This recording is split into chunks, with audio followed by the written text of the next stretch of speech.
کہ ایک طرف بڑکے مار رہے ہیں اور پھر آ کر اتوار کے دن بھی ضمانتیں کروا رہے ہیں، تو اس سے آپ سمجھ جائیں کہ وہ صرف باتیں ہی کرتے ہیں اور کچھ بھی نہیں. جی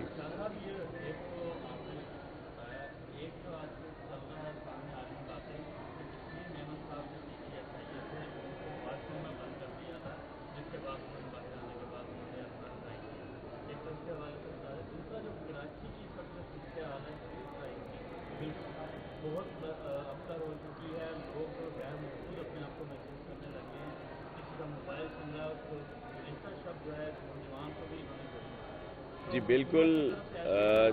کیے جا رہے کہ شہریوں کو تحفظ مل سکے. چیف منسٹر صاحب نے اس کا نوٹس لیا ہے، آئی جی صاحب اور ایڈیشنل آئی جی صاحب کو سخت ہدایات دی ہیں کہ ایک بھی اس طرح کی جو واردات نہیں ہونی چاہیے.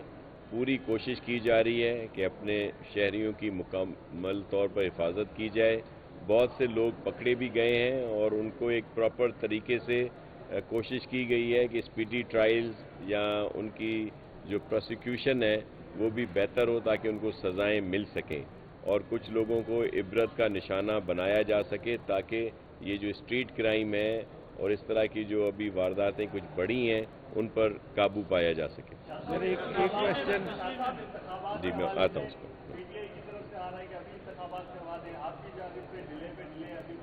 جی ایک ان کا جو آڈیو لیکس سے ہی ہے آپ کا بات، اور آڈیو لیکس اور ویڈیو لیکس آ رہی ہیں اور بے تحاشا قسم کی. ایک تو تشویشناک بات یہ ضرور ہے کہ جس ہاؤس سے یہ آ رہی ہیں اس کی ایک سینسٹیوٹی ہے، ایک تشخص ہے. وہ وزیر اعظم ہاؤس ہے. وزیر اعظم اس وقت کوئی بھی ہوں، خان صاحب رہے ہوں یا اس سے پہلے یا جیسے ابھی میاں صاحب ہیں، لیکن اس ہاؤس کا ایک اپنا تقدس ضرور ہے. اگر وہاں سے اس طرح کی لیکس ہوں گی تو یہ اس پر بڑا ایک کوسچن ہے. بشیر میمن صاحب کی آپ نے بات کی. دیکھیں بشیر میمن صاحب نے پہلے دن سے یہ بات کہی تھی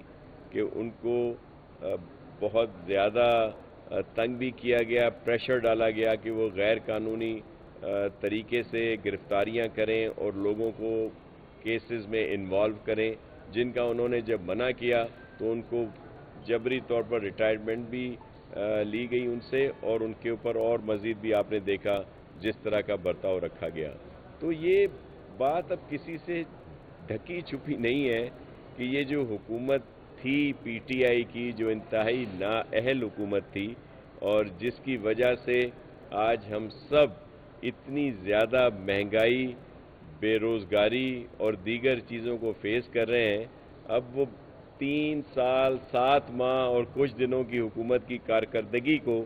یہ جو 4-5 ماہ کی حکومت ہے اس کے الزام دے رہے ہیں. تو اپنی بات نہیں بتا رہے کہ کس طرح انہوں نے آئی ایم ایف سے معاہدے کیے، کس طرح انہوں نے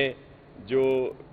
نااہلی کی وجہ سے معاہدے بھی کیے، یا جس طرح انہوں نے معیشت کو تباہ کیا، اور جو وہ ملک جو گندم ایکسپورٹ کرتا تھا آج امپورٹ کرنے کے در پہ ہے. اور اسی طرح اور بہت ساری چیزیں تھیں، اس طرف نہیں جاتے، اس طرح کے الزام لگاتے ہیں. آپ نے دیکھا کہ 2018 میں جس بھی طریقے سے وہ آئے اور آنے کے بعد انہوں نے جن لوگوں کو وہ ہرا نہیں سکے ان پر انہوں نے غلط کیسز بنوائے. اور آپ نے دیکھا ہوگا کہ پریزیڈنٹ آصف علی زرداری صاحب ہوں یا میاں صاحبان ہوں، ہماری قابل احترام بہن فریال تالپور صاحبہ ہوں، دیگر بہت سارے لوگوں پر انہوں نے غیر قانونی اور اس طرح کے جو کیسز بنائے. اور اس کی ایک مثال بشیر صاحب ہیں، ان پر بھی پریشر کیا گیا، لیکن اگر انہوں نے نہیں کیے کیس تو پھر ان کے ساتھ جس طرح برتاؤ کیا گیا. تو یہ ایک بڑا گٹھ جوڑ تھا جس میں بڑی معذرت کے ساتھ کہ اعلیٰ عدالتوں کے بھی کچھ رہے ہیں جن کا نام مناسب نہیں سمجھتا میں کہ یہاں پہ لوں، لیکن جو گٹھ جوڑ نیب کے ساتھ تھا وہ تو سب کے علم میں ہے کہ کس طرح جو جسٹس صاحب تھے، اور جب ان کی بھی ایک ویڈیو اور آڈیو لیکس کر کے ان کو بلیک میل کیا گیا، اور پھر جس طرح سے چاہا ان سے اس طرح جو اپنے مخالفین تھے ان کے خلاف کیسز بھی بنائے گئے اور ان پر اقدامات بھی سختیوں کے کیے گئے. تو یہ کوئی ڈھکی چھپی بات نہیں. یہ جو دور گزرا ہے پی ٹی آئی کا، یہ انتہائی وہ دور تھا جو انشاءاللہ پھر کبھی نہیں آئے گا۔ اب یہ بہت ساری باتیں تو کرتے ہیں، جیسے ابھی الیکشن کی میرے دوست نے سوال کیا، تو دیکھیں اس وقت سندھ ڈوبا ہوا ہے، بلوچستان ڈوبا ہوا ہے، پنجاب کا جنوبی حصہ ڈوبا ہوا ہے، کے پی کے بہت سارے ڈسٹرکٹ ڈوبے ہوئے ہیں، لیکن یہ جو نااہل اور جو لاڈلے ہیں، یہ صرف الیکشن کی ایک ریٹ انہوں نے لگائی ہوئی ہے۔ اگر ان کو بہت ہی زیادہ شوق ہے تو دینا کے پی کی اسمبلیوں کو فارغ کریں، وہاں الیکشن کرا دیں، پنجاب میں یہ کرا سکتے ہیں، وہاں پہ کرائیں۔ اگر ان کو اتنا ہی شوق ہے الیکشن کرانے کا، تو جب حالات بہتر ہوں گے اور آئینی طور پر جو ایک ڈیٹ ہے اگست کی 2023 کی، الیکشن اس میں ہو جائیں گے۔ اور اب صرف یہ لوگوں کو ایک بجائے اس وقت جب ہمارے بہن بھائی مصیبت زدہ ہیں، بہت سارے علاقوں میں اب بھی پانی کھڑا ہے، ان کی جا کے مدد کریں، اور یہ صرف پولیٹیکل پوائنٹ اسکورنگ پر زور دے رہے ہیں، تو ان کو ایسا نہیں کرنا چاہیے۔ ہم تو اب بھی کہتے ہیں آئیں اور آ کر جو بھی اس مصیبت زدہ لوگ ہیں، بھائی بہن ہیں، ہمارے بزرگ ہیں، بچے ہیں، ان کی مدد کریں آ کر۔ اور جب الیکشن ہو جائیں گے اور یہ بھی شوق ان کا پورا ہو جائے گا، جو یہ انہوں نے ایک جھوٹا ایک بنایا ہوا ہے سارا، وہ بھی ان کا اتر جائے گا۔ جی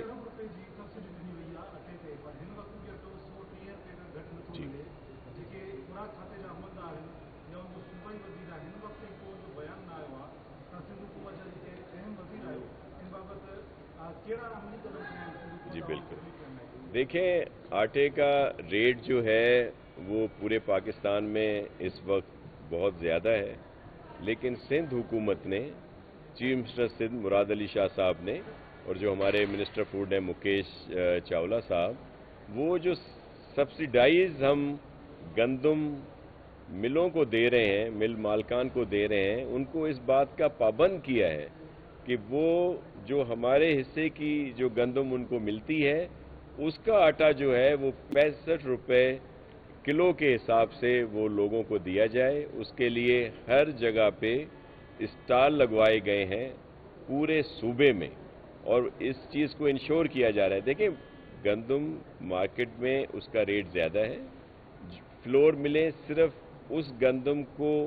ہی یوز نہیں کر رہی جو ان کو گورنمنٹ کی طرف سے سبسیڈائز دی جاتی ہے، بلکہ وہ مارکیٹ سے بھی ان کی پرچیزنگ ہوتی ہے، امپورٹ جو گندم ہے وہ بھی لے رہے ہیں۔ تو ہم ان کو پابند جو کرتے ہیں وہ اس صرف جو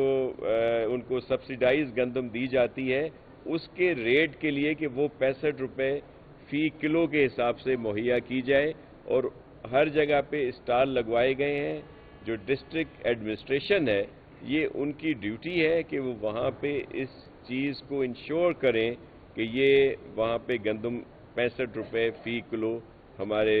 صوبے کے لوگوں کو ملے، اور وہ ہم پوری کوشش کر رہے ہیں اور وہ مہیا کی جا رہی ہے۔ تو آیا کہ جیل کے اندر نواز شریف کو جو ہے نکلنا نہیں چاہیے، وہیں مار دینا چاہیے، تو یہ بھی آڈیو اب لیک ہوئی ہے، تو کیا کہتے ہیں کہ اس وقت یہ اتنی جابر حکومت تھی کہ جو اس طرح جیلوں میں ان لوگوں کو مارنے کی کوشش کر رہی ہے؟ دیکھیں یہ بہت ساری اور چیزیں بھی آئیں گی، میں نے یہ جو آپ لیک بتا رہے ہیں میں نے نہیں سنی، اور دیکھیں اس میں کیا کیا نکلتا ہے۔ اگر یہ آتی ہے اس طرح کی آڈیو لیکس، ویڈیو لیکس بھی آنے والی ہیں پھر اس کو، لیکن یہ ان سے کچھ چیز جو ہے وہ بعید نہیں ہے۔ کوئی چیزیں بھی جو ہیں انہوں نے جس طرح سے کیسز بنائے،